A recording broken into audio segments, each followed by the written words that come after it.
성부와 성자와 성령의 이름으로 아멘. 오늘은 고린도일서 14장부터 16장 마지막 부분까지 봉독하도록 하겠습니다.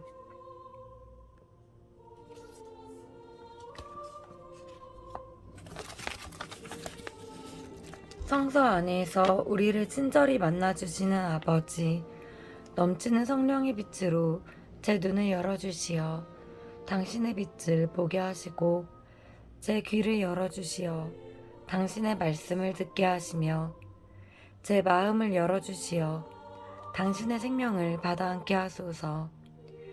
그리하여 말씀의 신비가 얼마나 넓고 높고 깊은지 깨달아 알고 인간의 모든 지식을 초월한 그리스도의 사랑에 대한 뜨거운 감동으로 제 모든 일상생활 가운데 새로운 기쁨과 당신의 능력이 빛나게 하여 주시며 제 모든 형제들과 함께 당신의 영광을 찬미하게 하소서.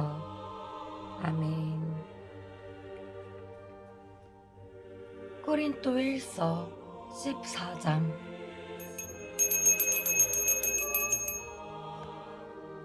신령한 언어와 예언. 14장 1절에서 25절.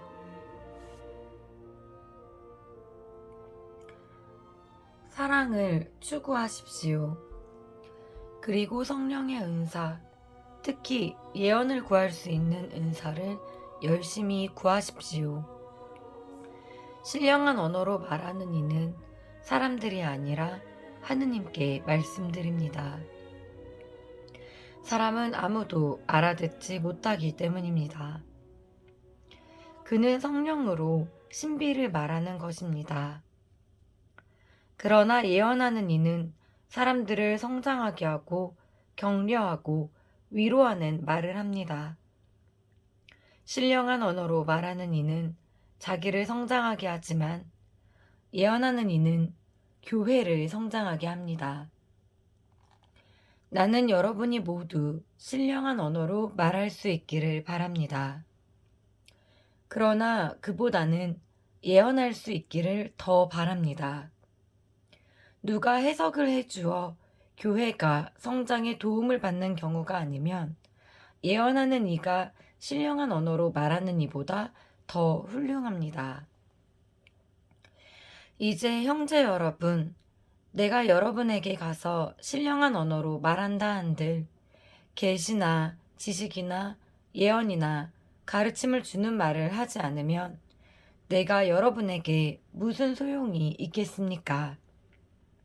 마찬가지로 필이나 수금처럼 생명이 없는 것들도 소리를 내지만 분명한 가락을 내지 않으면 피리로 불거나 수금으로 뜯는 곡을 사람들이 어떻게 알아들을 수 있겠습니까?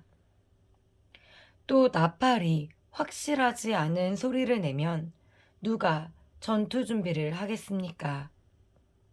이와 같이 여러분도 신령한 언어로 말할 때에 분명하지 않은 말을 하면 그 말을 어떻게 알아들을 수 있겠습니까? 그것은 허공에 대고 말하는 셈입니다. 세상에는 물론 수많은 종류의 언어가 있지만 의미가 없는 언어는 하나도 없습니다. 그런데 내가 어떤 언어의 뜻을 알지 못하면 나는 그 언어를 말하는 이에게 외국인이 되고 그 언어를 말하는 이는 나에게 외국인이 됩니다.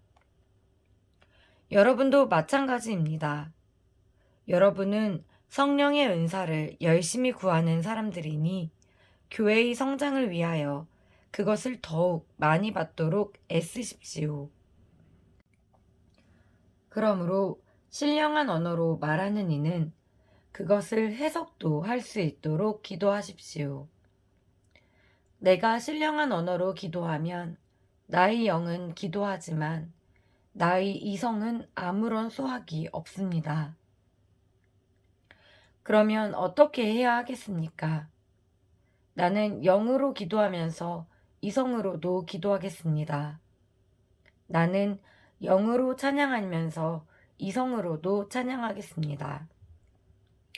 그런데 그대가 영으로만 찬미하면 그대가 무슨 말을 하는지 알아듣지 못하는 초신자가 어떻게 그대의 감사 기도에 아멘 하고 응답할 수 있겠습니까? 그대야 훌륭하게 감사를 드리지만 다른 사람은 성장에 도움을 받지 못합니다. 하느님께 감사하게도 나는 여러분 가운데 누구보다도 더 많이 신령한 언어로 말할 수 있습니다. 그러나 나는 교회에서 신령한 언어로 만마디 말을 하기보다 다른 이들을 가르칠 수 있게 내 이성으로 5마디 말을 하고 싶습니다. 형제 여러분, 생각하는 데에는 어린아이가 되지 마십시오. 악에는 아이가 되고 생각하는 데에는 어른이 되십시오. 율법에 이렇게 기록되어 있습니다. 내가 또 다른 신령한 언어를 말하는 자들을 통하여 다른 나라 사람들의 입술을 통하여 이 백성에게 말할지라도 그들은 내 말을 귀담아 듣지 않으리라 하고 주님께서 말씀하신다. 이렇게 신령한 언어는 믿는 이들이 아니라 믿지 않는 이들을 위한 표징입니다. 그러나 예언은 믿지 않는 이들이 아니라 믿는 이들을 위한 표징입니다. 온 교회가 한자리에 모여 모두 신령한 언어로 말하는데 초신자들이나 믿지 않는 이들이 들어온다면 그들은 여러분을 미쳤다고 하지 않겠습니까? 그러나 모두 예언하는데 믿지 않는 이나 초심자가 들어온다면 그는 모든 이에게 질책을 받고 그 모든 이에게 심판을 받게 됩니다. 또 그 마음속에 숨겨진 것들이 드러납니다. 그러면 그는 얼굴을 바닥에 대고 엎드려 하느님께 절하면서 참으로 하느님께서 여러분 가운데 계십니다 하고 선언할 것입니다. 전례의 질서와 통일성 14장 26절에서 40절. 그러니 형제 여러분, 어떻게 해야 하겠습니까? 여러분이 함께 모일 때에 저마다 할 일이 있어서 어떤 이는 찬양하고 어떤 이는 가르치고 어떤 이는 계시를 전하고 어떤 이는 신령한 언어를 말하고 어떤 이는 해석을 합니다. 이 모든 것이 교회의 성장에 도움이 되어야 합니다. 누가 신령한 언어로 말할 때에는 한 번에 둘이나 많아야 셋이서 차례로 하고 또 한 사람이 해석을 해야 합니다. 그러나 해석하는 이가 없으면 그들은 교회 안에서 잠자코 혼자서 하느님께만 말해야 합니다. 예언자들은 둘이나 셋이 말하고 다른 이들은 그것을 식별하십시오.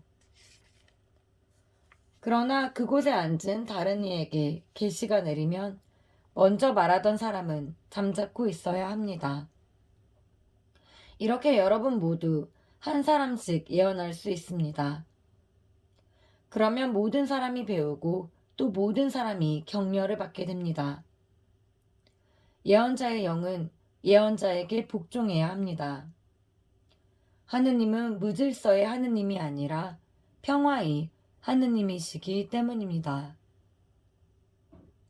성도들의 모든 교회에서처럼 여자들은 교회 안에서 잠자코 있어야 합니다. 그들에게는 말하는 것이 허락되어 있지 않습니다. 율법에서도 말하듯이 여자들은 순종해야 합니다.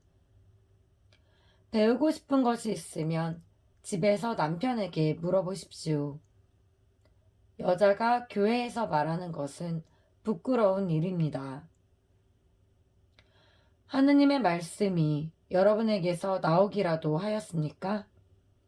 아니면 하느님의 말씀이 여러분에게만 내리기라도 하였습니까?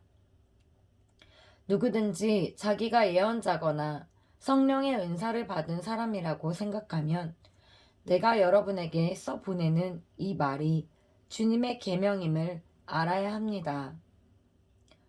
누구든지 이것을 인정하지 않으면 그 사람도 인정받지 못합니다. 그러므로 나의 형제 여러분, 예언할 수 있는 은사를 열심히 구하십시오. 그리고 신령한 언어로 말하는 것을 막지 마십시오. 다만 모든 일이 품위 있고 질서 있게 이루어져야 합니다. 코린토일서 15장.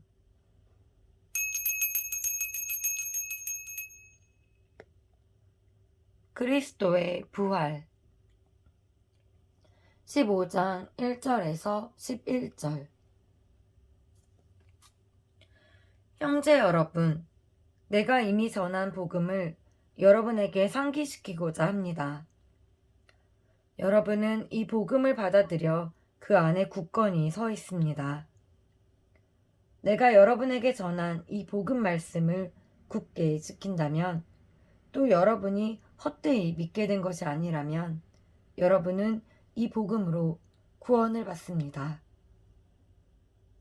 나도 전해받았고 여러분에게 무엇보다 먼저 전해준 복음은 이렇습니다.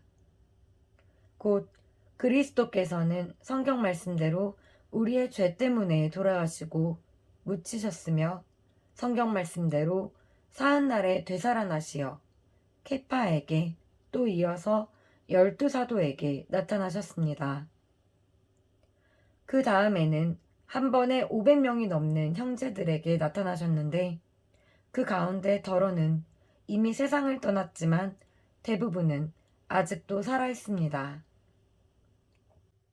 그 다음에는 야고보에게 또 이어서 다른 모든 사도들에게 나타나셨습니다. 맨 마지막으로는 칠삭둥이 같은 나에게도 나타나셨습니다. 사실 나는 사도들 가운데 가장 보잘것없는 자로서 사도라고 불릴 자격조차 없는 몸입니다. 하느님의 교회를 박해하였기 때문입니다. 그러나 하느님의 은총으로 지금의 내가 되었습니다. 하느님께서 나에게 베푸신 은총은 헛되지 않았습니다. 나는 그들 가운데 누구보다도 애를 많이 썼습니다. 그러나 그것은 내가 아니라 나와 함께 있는 하느님의 은총이 한 것입니다.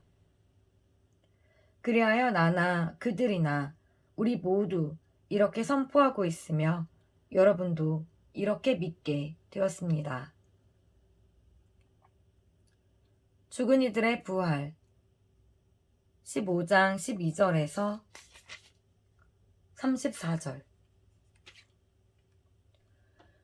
그리스도께서 죽은 이들 가운데에서 되살아나셨다고 우리가 이렇게 선포하는데 여러분 가운데 어떤 사람들은 어째서 죽은 이들의 부활이 없다고 말합니까?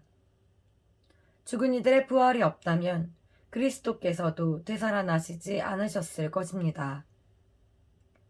그리스도께서 되살아나지 않으셨다면 우리의 복음 선포도 헛되고 여러분의 믿음도 헛됩니다. 우리는 또 하느님의 거짓 증인으로 드러날 것입니다. 죽은 이들이 정말로 되살아나지 않는다면 하느님께서 그리스도를 되살리지 않으셨을 터인데도 하느님께서 그리스도를 되살리셨다고 우리가 하느님을 거슬러 증언한 셈이기 때문입니다. 죽은 이들이 되살아나지 않는다면 그리스도께서도 되살아나지 않으셨을 것입니다.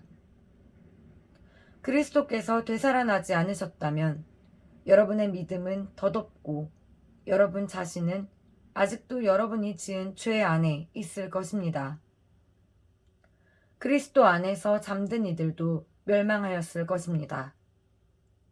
우리가 현세만을 위하여 그리스도께 희망을 걸고 있다면 우리는 모든 인간 가운데에서 가장 불쌍한 사람일 것입니다. 그러나 이제 그리스도께서는 죽은 이들 가운데에서 부활하셨습니다. 죽은 이들의 만물이 되셨습니다. 죽음이 한 사람을 통하여 왔으므로 부활도 한 사람을 통하여 온 것입니다. 아담 안에서 모든 사람이 죽는 것과 같이 그리스도 안에서 모든 사람이 살아날 것입니다. 그러나 각각의 차례가 있습니다. 만물은 그리스도이십니다. 그 다음은 그리스도께서 재림하실 때 그분께 속한 이들입니다. 그러고는 종말입니다. 그때의 그리스도께서는 모든 권세와 모든 권력과 권능을 파멸시키시고 나서 나라를 하느님 아버지께 넘겨드리실 것입니다. 하느님께서 모든 원수를 그리스도의 발 아래 잡아다 놓으실 때까지는 그리스도께서 다스리셔야 합니다. 마지막으로 파멸되어야 하는 원수는 죽음입니다. 사실 하느님께서는 모든 것을 그의 발 아래 굴복시키셨습니다. 그런데 모든 것이 굴복되었다고 말할 때 모든 것을 그에게 굴복시키신 분이 제외된다는 것은 명백합니다. 그러나 아드님께서도 모든 것이 당신께 굴복할 때에는 당신께 모든 것을 굴복시켜 주신 분께 굴복하실 것입니다. 그리하여 하느님께서는 모든 것 안에서 모든 것이 되실 것입니다. 그렇지 않다면 죽은 이들을 위하여 세례를 받는 사람들은 무엇을 하겠다는 것입니까? 죽은 이들이 전혀 되살아나지 않는다면 무엇 때문에 그들을 위하여 세례를 받습니까? 우리는 또 무엇 때문에 늘 위험을 무릅쓰고 있습니까? 형제 여러분, 내가 우리 주 그리스도 예수님 안에서 품고 있는 긍지, 곧 여러분에 대한 나의 긍지를 걸고 말합니다. 나는 날마다 죽음을 마주하고 있습니다. 내가 에페소에서 이를테면 맹수와 싸웠다고 한들 그것이 나에게 무슨 소용이 있겠습니까? 죽은 이들이 되살아나지 않는다면야 내일이면 죽을 몸 먹고 마십시다. 착각하지 마십시오. 나쁜 교제는 좋은 관습을 망칩니다. 정신을 똑바로 차리고 죄를 짓지 마십시오.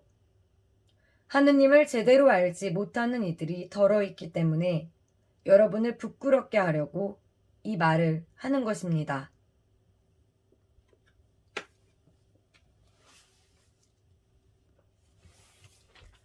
부활 때 완성되는 인간의 구원.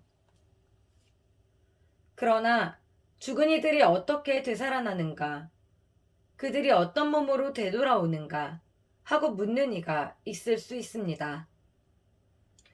어리석은 사람이여, 그대가 뿌리는 씨는 죽지 않고서는 살아나지 못합니다. 그리고 그대가 뿌리는 것은 장차 생겨날 몸체가 아니라 밀이든 다른 종류든 씨앗일 따름입니다.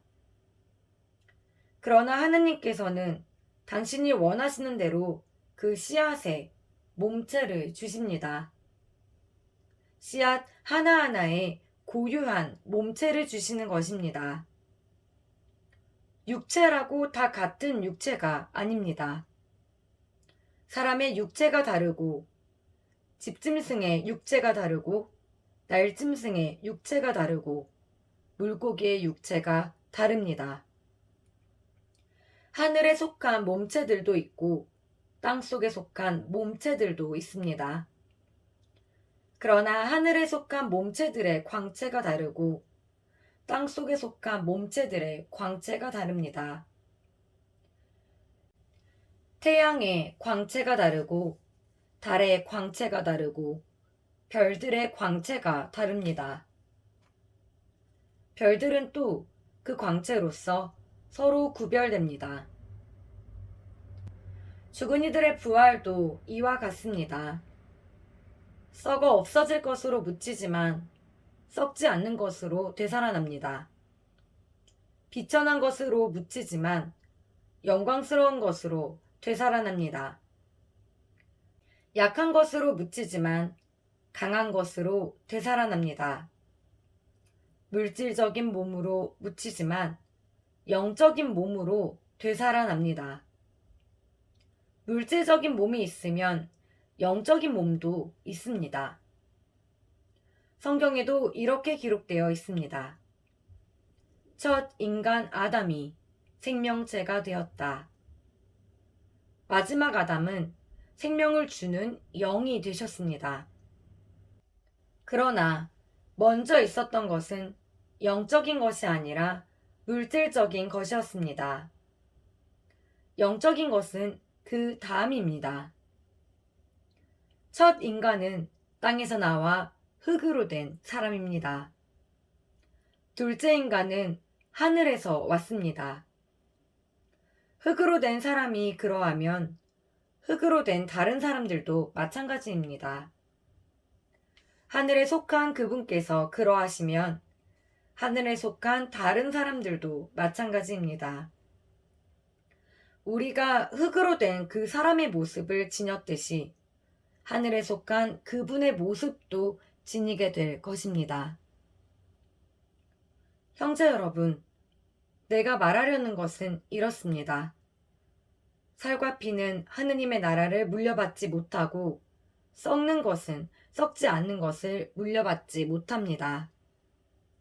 자, 내가 여러분에게 신비 하나를 말해주겠습니다. 우리는 모두 죽지 않고 다 변화할 것입니다. 순식간에 눈 깜짝할 사이에 마지막 나팔 소리에 그리 될 것입니다. 나팔이 울리면 죽은 이들이 썩지 않는 몸으로 되살아나고 우리는 변화할 것입니다. 이 썩는 몸은 썩지 않는 것을 입고 이 죽는 몸은 죽지 않은 것을 입어야 합니다. 이 썩는 몸이 썩지 않는 것을 입고 이 죽는 몸이 죽지 않는 것을 입으면 그때 성경에 기록된 말씀이 이루어질 것입니다. 승리가 죽음을 삼켜버렸다. 죽음아, 너희 승리가 어디에 있느냐? 죽음아, 너희 독침이 어디에 있느냐? 죽음은 독침의 죄이며 죄의 힘은 율법입니다. 우리 주 예수 그리스도를 통하여 우리에게 승리를 주시는 하느님께 감사드립니다. 감사드립시다. 그러므로 사랑하는 형제 여러분, 굳게 서서 흔들리지 말고 언제나 주님의 일을 더욱 많이 하십시오. 여러분의 노고가 헛되지 않음을 여러분은 알고 있습니다. 코린토일서 16장.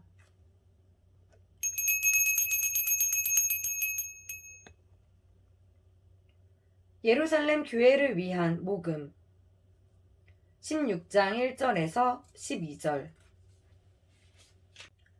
성도들을 위한 모금에 관해서는 내가 갈라티아의 여러 교회에 지시한 것과 같이 여러분도 그대로 하십시오.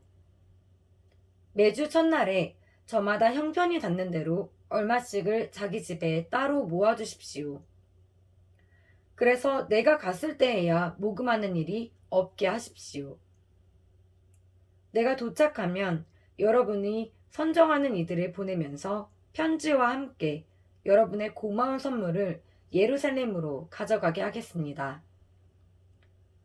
나도 가는 것이 마땅하면 함께 가겠습니다. 바오로의 여행 계획 16장 5절에서 12절. 나는 마케도니아를 거쳐 여러분에게 가겠습니다. 사실 나는 마케도니아를 거쳐가려고 합니다.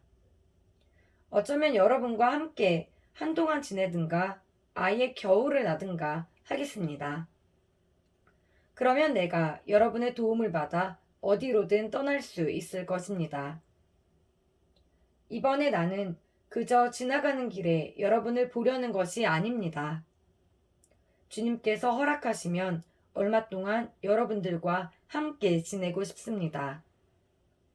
그러나 오순절까지는 에페소에서 지내겠습니다. 적대자들이 많기는 하지만 많은 일을 할 수 있는 큰 문이 나에게 열려 있습니다. 티모테오가 가면 두려움 없이 여러분과 함께 지낼 수 있도록 보살펴 주십시오. 그도 나처럼 주님의 일을 하고 있습니다. 그러므로 아무도 그를 업신여겨서는 안 됩니다. 그가 여러분의 도움을 받아 평안히 나에게 돌아올 수 있게 해주십시오. 나는 형제들과 함께 그를 기다리고 있습니다. 아폴로 형제에 관해 말씀드리자면 형제들과 함께 여러분에게 가라고 내가 간곡히 권고하였지만 그가 지금은 갈 뜻이 전혀 없습니다. 그러나 기회가 되면 갈 것입니다. 마지막 권고와 인사 16장 13절에서 24절 깨어 있으십시오. 믿음 안에서 굳게 서 있으십시오. 용기를 내십시오. 힘을 내십시오. 여러분이 하는 모든 일이 사랑으로 이루어지게 하십시오. 형제 여러분, 내가 여러분에게 권고합니다. 여러분도 알다시피 스테파나스 집안 사람들은 아카이아의 첫 열매로서 성도들을 위한 직무에 헌신하였습니다. 여러분도 그러한 사람들에게 또 그들과 함께 일하고 애쓰는 모든 이에게 순종하십시오. 나는 스테파나스와 포르투나투스와 아카이코스가 와주어서 기쁩니다. 이 사람들이 여러분에 대한 나의 아쉬움을 채워주었습니다. 나와 여러분에게 생기를 불어넣어 주었습니다. 그러니 여러분은 이러한 이들을 인정해 주어야 합니다. 아시아의 교회들이 여러분에게 인사합니다. 아킬라와 프리스카가 자기들 집에 모이는 교회와 함께 주님 안에서 여러분에게 특별히 인사합니다. 모든 형제가 여러분들에게 인사합니다. 여러분도 거룩한 입맞춤으로 서로 인사하십시오. 이 인사말은 나 바오로가 직접 씁니다. 누구든지 주님을 사랑하지 않는 자는 저주를 받으라. 마라나타. 주 예수님의 은총이 여러분과 함께하기를 빕니다. 나는 그리스도 예수님 안에서 여러분 모두를 사랑합니다. 주님의 말씀입니다. 하느님 감사합니다. 이상으로 사도 바오로의 코린토 1서를 모두 봉독하였습니다.